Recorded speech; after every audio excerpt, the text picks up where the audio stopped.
क्या कभी ट्रेडिंग करते हुए ऐसा महसूस हुआ है कि बाजार को ठीक ठीक बताया कि आपका स्टॉप लॉस कहाँ लगा है? हाँ, बिल्कुल होता है। जैसे ही कीमत वहां पहुंचती है, आपको ट्रेड से बाहर कर देती है और फिर बूम, उसी दिशा में चली जाती है जहां आपने सोचा था। लगता है जैसे कोई देख रहा है। एकदम। तो आज हम फाइनेंशियल मार्केट के इसी मायाजाल के पीछे छिपे एक बहुत ही दिलचस्प कॉन्सेप्ट को समझने की कोशिश करेंगे, लिक्विडिटी।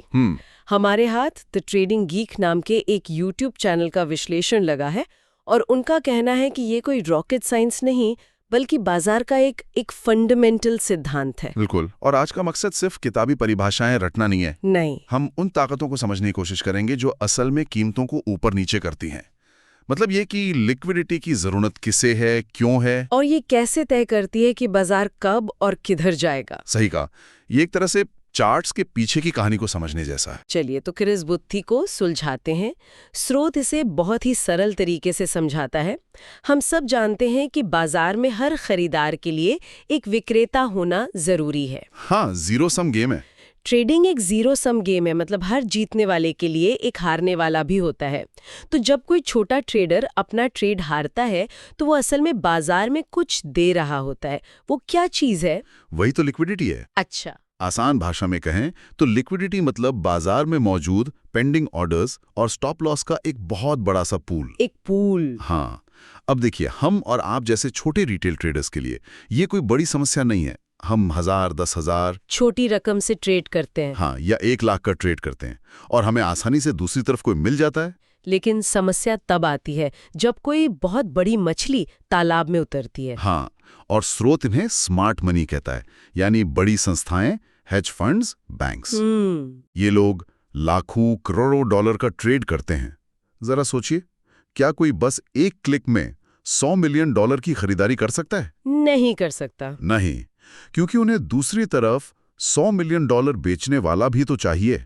अगर वो एक साथ इतना बड़ा ऑर्डर डाल दें तो कीमत आसमान छू लेगी और उनका अपना ही नुकसान हो जाएगा। तो फिर उन्हें इतने सारे विक्रेता मिलते कहाँ से हैं? यहीं पर मुझे लगता है बात सबसे दिलचस्प हो जाती है। हाँ, स्रोत के मुताबिक वे ये लिक्विडिटी रिटेल ट्रेडर्स से हासिल करते हैं।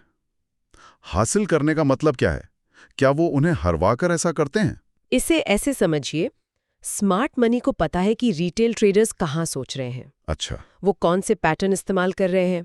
तो वे जानबूझकर कीमत को उन स्तरों तक ले जाते हैं जहां ज्यादातर लोगों ने अपने सुरक्षा कवच यानी बिल्कुल। जैसे ही कीमत वहां पहुंचती है, एक के बाद एक सारे स्टॉप लॉस ट्रिगर हो जाते हैं। और किसी का स्टॉप लॉस क्या होता है? एक सेल ऑर्डर। तो अचानक बाजार में हजारों सेल ऑर्डर्स की बाढ़ आ जाती है। हाँ, और यही वो मौका होता है जिसका स्मार्ट मनी इंतजार कर रही होती है। उन्हें अपने 100 मिलियन डॉलर के बाय ऑर्डर को भरने के लिए जरूरी सेल ऑर्डर्स मिल जाते हैं। एग्जैक्टली। इस पूरी प्रक्रिया को लिक्विडिटी स्वीप कहते हैं। Liquidity SVEEP? हाँ, स्वीप मतलब झाड़ू लगाने जैसा।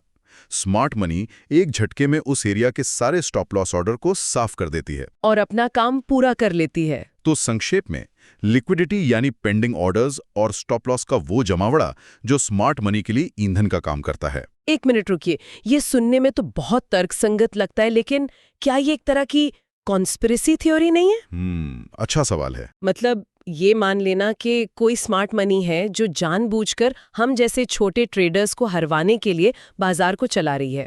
हो सकता है ये सिर्फ बाजार का सामान्य उतार चढ़ाव हो। देखिए, ये सवाल बहुत जरूरी है और स्रोत इसे किसी साजिश की तरह नहीं देखता। अच्छा, बल्कि बाजार की एक जरूरत की तरह देखता है। ये कोई व्यक्तिगत दुश्मनी नहीं है। उन बड़ी संस्थाओं के लिए ये बस एक बिजनेस है। उन्हें अपने ऑर्डर्स भरने हैं। हाँ, उन्हें अपने बड़े ऑर्डर्स भरने हैं और ऐसा करने का सबसे इफेक्टिव तरीका यही है कि वे उन जगहों पर जाएं जहां सबसे ज्यादा ऑर्डर्स मौजूद हैं। और वो जड़ें वहीं होती हैं जहां रिटेल ट्रेडर्स अपने स्टॉप लॉस लगाते हैं। बिल्कुल, ये बाजार का एक मैकेनिक हिस्सा है, कोई शैतानी योजना नहीं। समझ गई। तो ये एक शिकारी और शिकार जैसा खेल है, लेकिन शिकारी नफरत की वजह से शिकार नहीं कर रहा, बल्कि अपनी भूख मिटाने के लिए कर रहा है। और रिटेल ट्रेडर अनजाने में शिकार बन जाते हैं। तो अगर किसी को शिकार बनने से बचना है तो उसे शिकारी के रास्तों को जानना होगा। सही। तो स्रोत में ये बताया गया होगा कि ये लिक्विडिटी के पूल्स आमतौर पर कहाँ मिलते हैं। बिल्कुल, स्रोत इन्हें लिक्विडिटी जोन कहता है और यह विश्लेषण 4 प्रमुख क्षेत्रों की ओर इशारा करता है। 4 क्षेत्र? हाँ, और सबसे दिलचस्प बात यह है कि ये चारों क्षेत्र वही क्लासिक ट्रेडिंग पैटर्न्स हैं जो हर किताब, हर कोर्स में सिखाए जाते हैं। क्या बात कर रहे हैं? हाँ, यानी जिन तरीकों को ट्रेडर्स को अपनी सुरक्षा के लिए सिखाया जाता है, वही उनके लिए सबसे बड़ा जाल बन जाते हैं। ये तो दिमाग घुमा देने वाली बात है। मतलब जिन पैटर्न्स को हम अपनी सेफ्टी नेट समझकर ट्रेड करते हैं, जैसे डबल टॉप, सपोर्ट लाइन, स्रोत कह रहा है कि असल में वही हमारे लिए बिछाया गया जाल है। ये तो पूरी ट्रेडिंग साइकोलॉजी को ही उल्टा कर देता है। बताइए, पहला जोन कौन सा है? इक्वल हाइज और लोज। इक्वल हाइज और लोज यानी जिसे हम आम भाषा में डबल टॉप और डबल बॉटम पैटर्न कहते हैं। ठीक है। मान लीजिए कीमत एक स्तर पर पहुंचकर नीचे आती है और फिर दोबारा उसी स्तर पर पहुंचती है। रिटेल ट्रेडर की किताब क्या कहती है? यही कि ये एक डबल टॉप है, एक मजबूत रेजिस्टेंस है, यहाँ बेचो। और वे अपना स्टॉप लॉस उस हाई के ठीक ऊपर लगा देते हैं। हाँ बिल्कुल, यही तो सिखाया जाता है। लेकिन स्मार्ट मनी के लिए वो डबल टॉप एक रेजिस्टेंस नहीं है। तो क्या है? वो एक बड़ा सा साइन बोर्ड है जिस पर लिखा है, यहाँ मुफ्त लिक्विडिटी उपलब्ध है।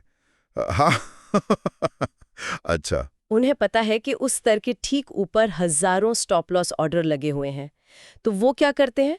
वो कीमत को जानबूझकर उस हाई के थोड़ा सा ऊपर धकेलते हैं, सारे स्टॉप लॉस हिट करवाते हैं, लिक्विडिटी जमा करते हैं और फिर आराम से कीमत को नीचे ले आते हैं, उसी दिशा में जहां रिटेल ट्रेडर ने सोचा था। लेकिन तब तक रिटेल ट्रेडर खेल से बाहर हो चुका होता है। एग्जैक्ट। अच्छा, तो ये डबल टॉप के फेल होने का कारण है। ट्रेडर सोचते हैं कि ये एक मजबूत रेजिस्टेंस है, लेकिन असल में ये स्मार्ट मनी के लिए एक चुंबक की तरह काम कर रहा है। हाँ, जो सारे स्टॉप लॉस को अपनी तरफ खींच रहा है। कमाल है।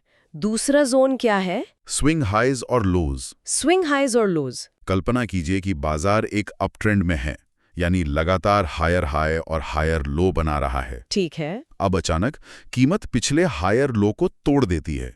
ज्यादातर ट्रेडर्स क्या सोचेंगे? वे सोचेंगे कि अरे ट्रेंड बदल गया, अब बाजार नीचे जाएगा, और वे बेचना शुरू कर देंगे। सही है, ये तो चेंज ऑफ कैरेक्टर का क्लासिक संकेत माना जाता है। हाँ, लेकिन स्रोत बताता है कि ये भी एक धोखा हो सकता है। अच्छा। स्मार्ट मनी अक्सर ऐसा करती है ताकि लोग बेचने लगें, फिर वो कीमत को वापस ऊपर ले जाते हैं, पिछले किसी पुराने स्विंग हाई तक, जहां बहुत सारे स्टॉप लॉस पड़े होते हैं। हाँ, वे वहां से लिक्विडिटी बटोरते हैं